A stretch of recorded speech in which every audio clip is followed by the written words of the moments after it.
What's going on, guys? Today's gonna be a little bit different. We're doing something that's super easy, anybody could do. All you're gonna need is a wrench. You don't really need the extension, but a 10mm with it, and a number 4, I believe, Allen key. Number 4 Allen key. And as you can tell from the title, we're doing engine dress up. Basically, those little things that look like washers are gonna basically look good on the engine bay inside the car. I got mine on Amazon from this company. They were really cheap because I tried looking for a kit specifically for the 240 and the prices were outrageous. But let me get started and show you how some of it already looks. They come in different colors. I chose this one so it can match my my steering wheel.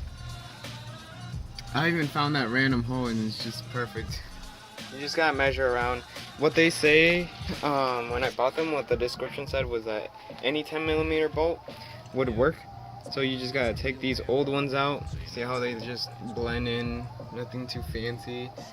It's just normal. And then you go back to this side and it's like, oh, what is that? Looks kind of different. But one thing I did like was that this headlight didn't have any screws, so it would shake every time I would just turn on the car.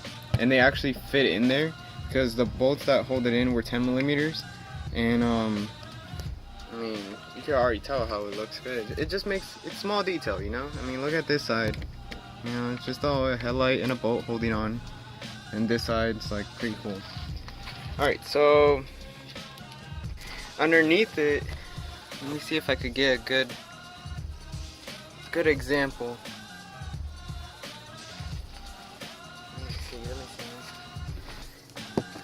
Let me see if you guys could tell.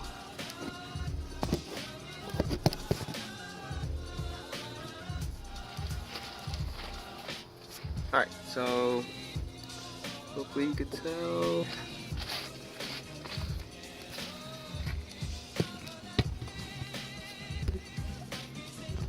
Alright, hopefully you could tell.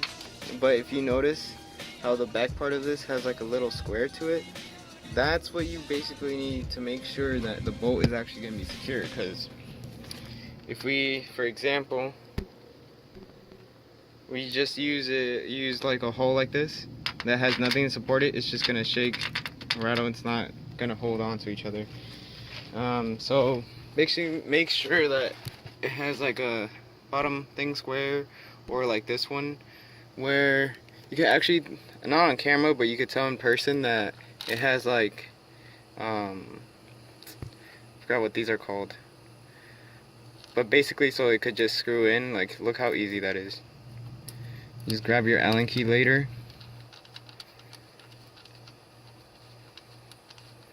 And, I mean, this one's pretty simple because you didn't have to take out a bolt. What I've been trying to do, and what people that are trying to put this on should do, is watch for the lettering if you want to be very nitpicky about it, so that when you put it on, all the letters are in the same direction. Mine is slightly tilted to the right, but that's because all of them are. It just makes it easier. And there you go. It's pretty different look. But let me set you on the tripod and show you how to take off the old ones. Alright, so grab your 10mm, just get under there. They're gonna be tight because, well, it also depends if you've been loosening your fenders or not. Mine's pretty tight because you can, like in the previous video where I'm overviewing the 240, you can't take off the fenders, which kind of suck. But one thing you should keep in mind is that you are loosening the fender, so it will move. So when you put on the new one, just slightly push the fender with your body so it doesn't go out of place. So that's one. You might want to keep those, you never know. And here's the new one. I can actually see that it just moves out of place a little bit, the fender itself. So see how the bolt's like not going, the screw's not going perfectly in, so you just want to push it a little bit, you know, help it out.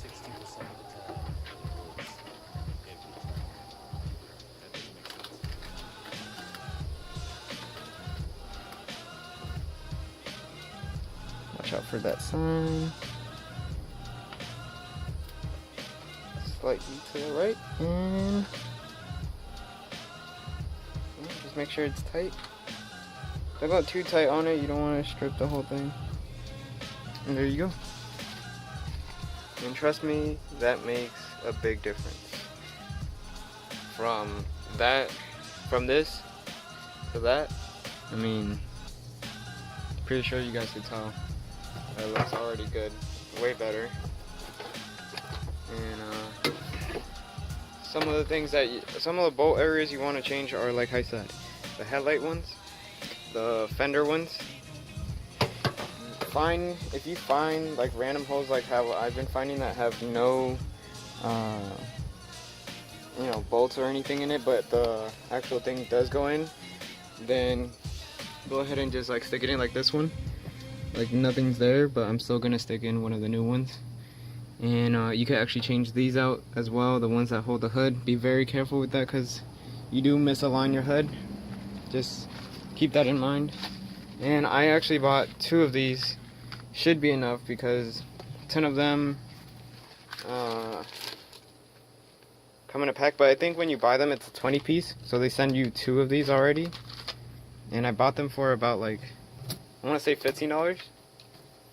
I mean, it's a pretty cheap upgrade compared to the kits that they sell and stuff. So hey guys, I'm gonna show you what it looks like towards the end, but I'm pretty happy so far.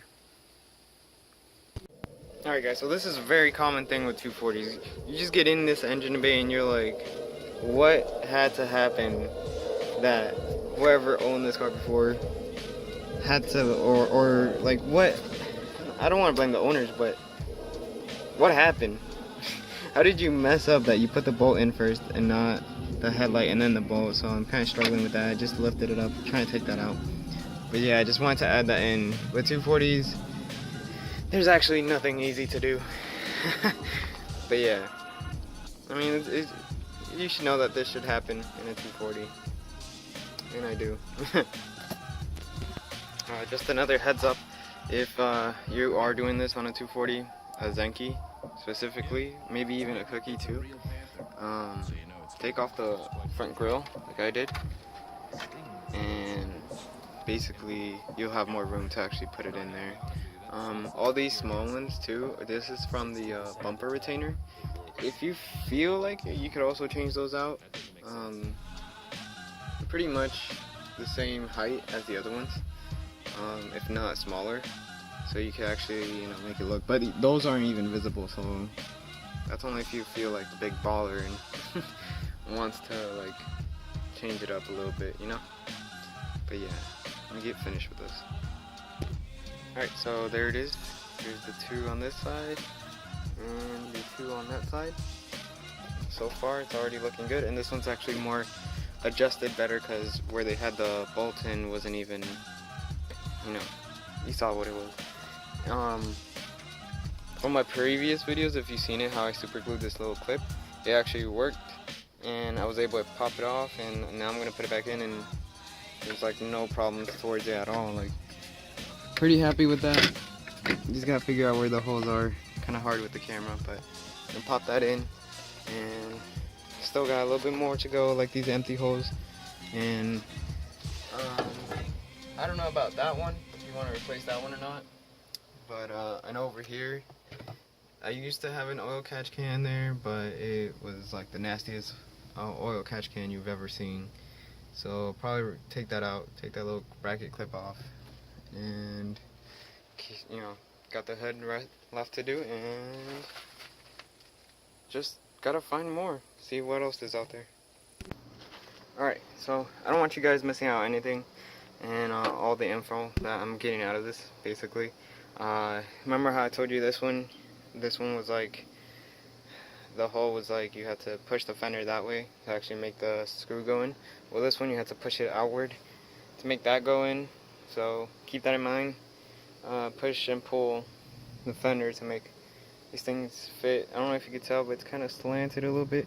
That's because the fender is actually putting pressure on the screw, but I already got the screw inside the hole, and basically it'll just screw in and be back in place. I don't know if that's because of time warping or because I checked the what's it called, the Carfax on this car, no accidents or anything like that. So, but they could still, you know, have an accident, not get reported. But yeah, keep that in mind. Next big challenge, like I've been saying, is the hood. Okay, so as soon as I went to change the hood ones out, they're not 10 millimeters, and I just want to be safe about it and not take them off because the kit, I don't want to call it a kit or whatever, the engine dress up package, the description said 10 millimeters only, so I don't want to mess it up, take one off and then try to put one in and then have my hood disalign. Have enough troubles as it is. So I'm gonna focus on that and then the rest and show you how it ends up looking. So far it looks pretty nice, pretty happy. Alright, so all finished now. Found out that you can actually put multiple ones on there because they all fit in there. Looks pretty nice. And those, I actually managed to take one of the little black things out and put one in there. I need to go and order some more because 20 is not enough, even though I didn't even get to do the hood hinges. But probably need 3, and then I found another hole down there that's 5, and since I'm gonna order more, they only come in 20 piece. Basically do the whole bumper retainer, even though no one's gonna see it, but I mean, where else am I gonna put them? And what else? But yeah, there it goes. That one's kind of hidden over there. That one, there's another one there. There. Those are the old ones. There's one there. This one kind of actually didn't touch it, but barely, almost did, but still looks good. Very nice.